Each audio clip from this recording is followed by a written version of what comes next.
آج ہم بات کریں گے تاریخ کے ایک ایسے باب کی جو تنازعات، طاقت اور المیے سے بھرا ہوا ہے۔ یہ کہانی ہے جنرل یحییٰ خان کی، جن کی صرف 2 سال کی صدارت نے نہ صرف پاکستان کو 2 ٹکڑے کر دیا بلکہ جنوبی ایشیا کا نقشہ ہی ہمیشہ کے لیے بدل ڈالا۔ یہ ہیں جنرل آغا محمد یحییٰ خان، ایک انتہائی قابل اور ایک کامیاب فوجی افسر جن کا کریئر شاندار تھا، لیکن جب ایک شدید قومی بحران کے دوران پاکستان کی باگڈور ان کے ہاتھ میں آئی تو ان کی قیادت نے ملک کو ایک ایسے تباہ راستے پر ڈال دیا جس کا کسی نے تصور بھی نہیں کیا تھا۔ ذرا ان کے یہ الفاظ سنیے، عوام مجھے اقتدار میں نہیں لائی، میں خود آیا ہوں۔ یہ ایک جملہ ہی ان کی آمیرانہ سوچ کو سمجھنے کے لیے کافی ہے، اور سچ پوچھیں تو ہمارے آج کے تجزیے کا مرکزی نقطہ بھی یہی ہے کہ آخر وہ کون سی وجوہات تھیں کہ ایک شخص جو جمہوریت کا وعدہ لے کر آیا، اسی نے ملک کو تاریخ کے بدترین بحران میں دھکیل دیا۔ تو آخر صدر بننے سے پہلے یحییٰ خان تھے کون؟ آئیے ذرا ان کے فوجی کیریئر پر ایک نظر ڈالتے ہیں جس نے انہیں پاکستان کے سب سے طاقتور عہدے تک پہنچایا اور ان کی شخصیت کو بنایا۔ ان کا کیریئر واقعی بہت متاثر کن تھا۔ برٹش انڈین آرمی میں کمیشن سے لے کر دوسری جنگ عظیم میں خدمات تک، اور پھر صرف 34 سال کی عمر میں پاکستان کے سب سے کم عمر بریگیڈیئر بننے تک وہ بہت تیزی سے ترقی کی سیڑھیاں چڑھتے گئے۔ 1966 میں وہ پاک فوج کے کمانڈر ان چیف بنی اور پھر 1969 میں انہوں نے مارشل لا نافذ کر کے ملک کی صدارت سنبھال لی۔ اقتدار میں آتے ہی جنرل یحییٰ نے ایک ایسا وعدہ کیا جس نے سچ پوچھیں تو سب کو حیران کر دیا تھا۔ انہوں نے ملک میں جمہوریت بحال کرنے کا اعلان کیا اور کہا کہ وہ پاکستان کی تاریخ کے پہلے آزادانہ اور منصفانہ انتخابات کروائیں گے۔ یہ ایک امید کی کرن تھی۔ اور پھر 1970 میں وہ تاریخی لمحہ آیا۔ پہلی بار پاکستانی عوام نے آزادانہ طور پر اپنے ووٹ کا استعمال کیا۔ ایک لمحے کے لیے تو ایسا لگا کہ شاید ایک فوجی حکمران کے ہوتے ہوئے بھی متحدہ پاکستان ایک جمہوری مستقبل کی طرف بڑھ سکتا ہے۔ مگر یہی جمہوریت کا خواب ایک بھیانک خواب میں بدلنے والا تھا۔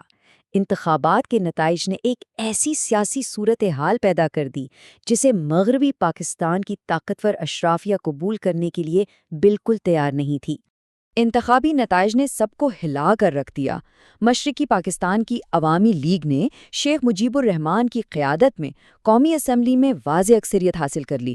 اس کا سیدھا مطلب تھا کہ حکومت بنانے کا حق اب ان کا تھا، جو مغربی پاکستان کی اسٹیبلشمنٹ کے لیے ایک ناقابل تصور بات تھی۔ تو اب سوال یہ پیدا ہوتا ہے کہ جب ایک فوجی حکمران کا اپنا ہی جمہوری وعدہ اس کے گلے پڑ جائے تو کیا ہوتا ہے؟ یحییٰ خان اب ایک ایسے ہی دوراہے پر کھڑے تھے۔ انہوں نے اقتدار منتقل کرنے سے صاف انکار کر دیا اور انہوں نے ظلم کا راستہ چنا۔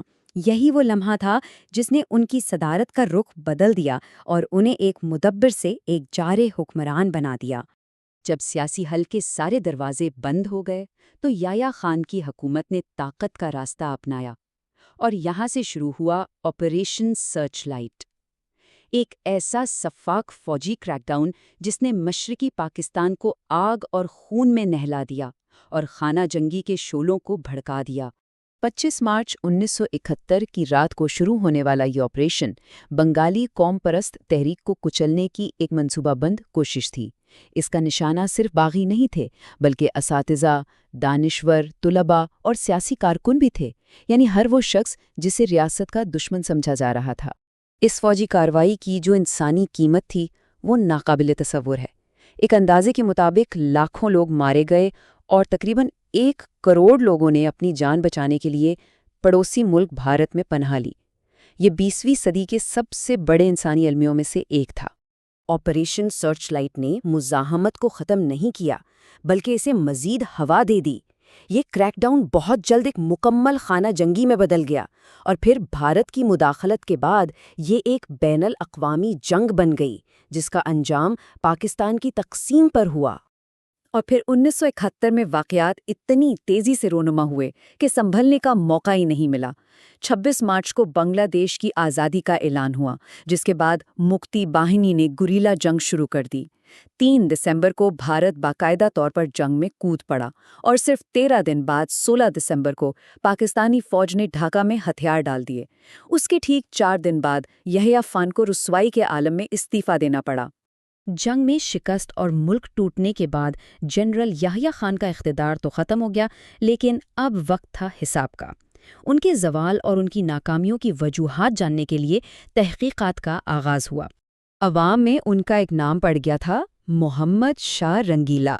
یہ ایک مغل بادشاہ کا نام تھا جو اپنی عیش و عشرت کے لیے مشہور تھا۔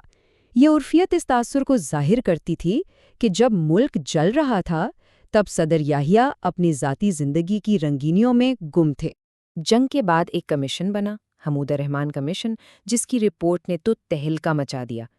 رپورٹ نے صاف صاف کہا کہ اعلیٰ فوجی قیادت کی اخلاقی پستی اور پیشہ ورانہ نااہلی ہی اس فوجی اور سیاسی تباہی کی براہ راست وجہ بنی۔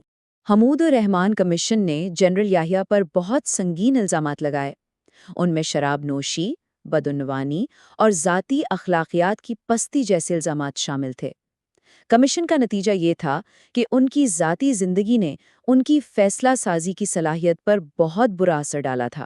آخرکار 20 دسمبر 1971 کو شدید عوامی دباؤ کے تحت یحییٰ خان نے استعفیٰ دے دیا اور انہیں گھر پر نظر بند کر دیا گیا۔